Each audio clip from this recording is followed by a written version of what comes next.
I happened to come across an interesting video yesterday. I think was fairly live. Well, it was just after it happened with the man John Pilger, that you see there on the left-hand side, with his friend Julian Assange. Oddly enough, the video was on Russia Today. There are many layers to this kind of thing, isn't there? So it's on Russia Today, and it's John Pilger just sort of, I think he was outside Whitehall, just talking about Julian Assange and his treatment, and reading a message on behalf of Julian Assange.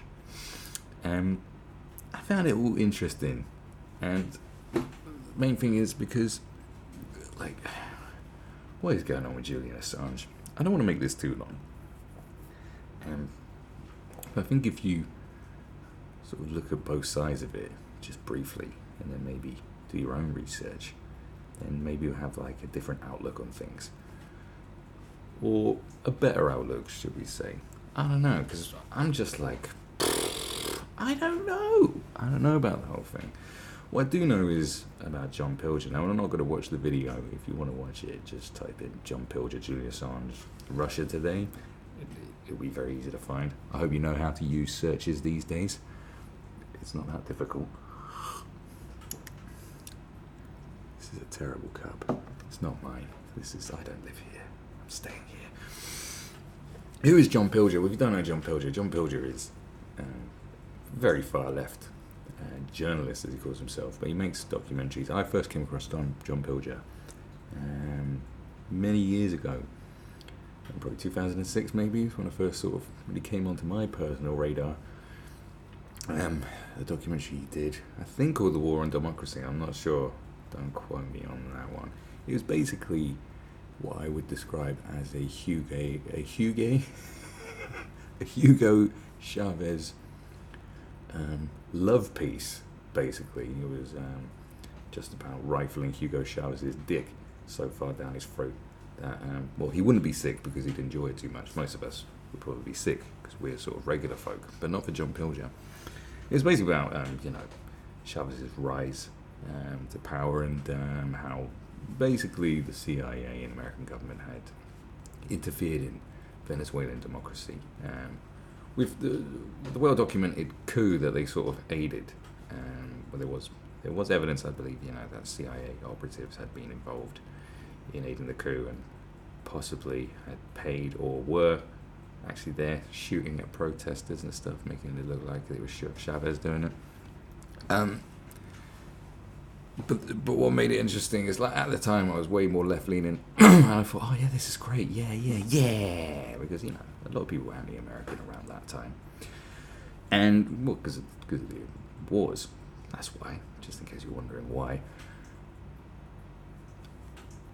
But it occurred to me later on, as I studied documentary filmmaking and more, and I actually started doing stuff myself, that this guy's a hack, man. Because there's one bit in this documentary when it shows through footage of when the army went to basically free Chavez, and when he came out, because he was, after the coup, I think he was detained for a few days. The coup didn't last very long when Chavez was removed. I think it was like 2002, 2003, something like that. And he's playing that song. Pilger chooses the song to play over when Chavez is released, and back to being in power. That song, like, something inside so strong, plays the whole something inside with slow motion of Chavez going, kissing babies and shit. And looking back on it, it's like, mate, calm it down, would you? He is extremely far left, John Pilger. Even some of his ardent fans and supporters have said in late years that he has lost it a bit. Which gives you a bit more perspective. I think he never had it, to be honest. He praises Venezuela. There's many controversies about John Pilger. To put him down into a nutshell, he is anti-capitalist, pro-socialist, detests the American government and the American Secret Services, detests the British government, because he's done a documentary about the evils of the British government and Secret Services. This is who he is. So putting that into perspective, and the fact that it was broadcast on Russia Today, I'm not saying that they can film what they want in a public space. I'm sure it may have been broadcast in other places. I just found it all interesting because it's, especially with Julian Assange, because the argument against Julian Assange is that he's kind of a useful idiot for Russia, is what a lot of people in America have been saying, people who are against him. As in that it sort of aids Russia. And Pilger was going on and on about, how he was going to be extradited to America and most likely face torture, which I found quite interesting. I don't think they're going to torture Julian Assange and get away with it if they were. And he said, specifically said Trump's America, which is kind of weird because, Trump, I know Trump has recently backed away, as he always does, saying, he was loving the WikiLeaks thing when they released Hillary Clinton's emails. But they said, but later on when they arrested Assange, he was like, well, I don't really know that. I don't know nothing about him. WikiLeaks, what's that? Because essentially, I don't think he has any say in I think when it comes to Homeland Security and so forth, and the CIA, I don't think the president really knows enough about it. I don't think they tell them. Like, even watching Homeland, you're like, yeah, I don't think they really let on too much to the president. It's like, look, we're doing this for the greater good of the country, okay? So let this not concern you too much, unless we need your approval of something really weird. But, he's going about Trump's America, even though so many people think that it's weird that they think that John Pilger would say Trump's America, where Julian Assange is going to be tortured, persecuted, and yet the whole rhetoric is Russia collusion. Even still, after it's been debunked, they're still going on about it. And yet, amongst all this, you have these people who are very anti-American and possibly collude with Russia anyway. Possibly. Do you see what I'm saying? And they're saying, and the fact is why is Julian Assange being charged? I mean, everyone's sort of forgotten about these weird rape charges that were going on in Sweden, which many people believe, was a hit job, made up. Whatever you believe, I don't know. I think it was all iffy myself personally, because I think when you become an enemy of an organisation as big as like the American Security Services and the army and the military, I think you're going to get yourself in shit. Because let's not forget, if you're a secret agent or you're an operative, like you have to use all kinds of iffy methods. You have to be a bit of a kind of a sociopath in a way. You have to manipulate people. You have to pretend to be people's friends. Use sexuality. Blackmail people. It's a dirty game. Like any means necessary. By any means necessary, definitely applies to that sector of work. So it doesn't surprise me. But in terms of what Julian Assange is actually accused of in America and what they want to extradite him for, you have to look at it from a perspective of, well, yeah, he has published secret documentations. So for everyone to be up in arms about him being persecuted for this, because they're arguing like, oh, he's a journalist and he's just reporting the truth. There's a big difference, because major news outlets will be told, there's injunctions and so forth. You can't do this, you can't say that, because this will put people's lives in danger. Let's not forget, even like a real basic one, when Prince Harry did his tour of Africa. I think it was Afghanistan. As a helicopter pilot. There was a media blackout for that. The media were told you cannot report on this because you'll put his life in danger. And everyone agreed, across from the right-wing press to the left-wing press, everyone did not say note, because that's kind of how journalism works in a way, is because they can't report on everything because of the danger it can put people in. We're talking about the security of our citizens, the security of the country. So therefore, to go with the argument about, it's against the freedom of the press, when it comes to the classified documentation, which is supposed to, protect the country's interests and protect the interests of the people. And whatever you think about that rhetoric or not is a completely other debate. This could be a 2-day thing to go into all the ins and outs of it. and you never come up with a definitive answer. But the fact is, if you openly put people in danger, it's irresponsible. Yeah, you know, can you see that sort of angle of it? It's kind of irresponsible. What people need to know. Yeah, and there are some stuff we need to know, some iffy shit going on. But in the spy game, iffy shit goes on all the time. And it's tolerated because it justifies the means, you know. Let's not forget that, you know, being a soldier is essentially, you know, you're legally allowed to kill people. You know, you can kill with immunity.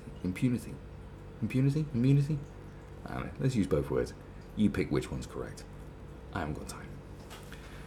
So what is Assange accused of? Well, this is this is the actual rap sheet, if you like. So, federal grand jury returned an 18-count superseding indictment today, charging Julian P. Assange, 47, the founder of WikiLeaks, with offences that relate to Assange's alleged role in one of the largest compromises of classified information in the history of the United States. Assisting Attorney General, blah, blah, blah, blah, blah. So the superseding indictment alleges that Assange was complicit with Chelsea Manning, a former intelligence analyst in the US Army, in unlawfully obtaining and disclosing classified documents related to the national defense. Specifically, the superseding indictment alleges that Assange conspired with Manning, obtained from Manning, and aided and abetted her in obtaining classified information with reason to believe that the information was to be used to the injury of the United States or the advantage of a foreign nation, received and attempted to receive classified information, having reasons to believe that such materials would be obtained, taken, made, and disposed of by a person contrary to law, and aided and abetted Manning in communicating classified documents to Assange. So, like, there's 18 indictments all together. Now, obviously, Chelsea Manning done her time. So, you know, it goes on.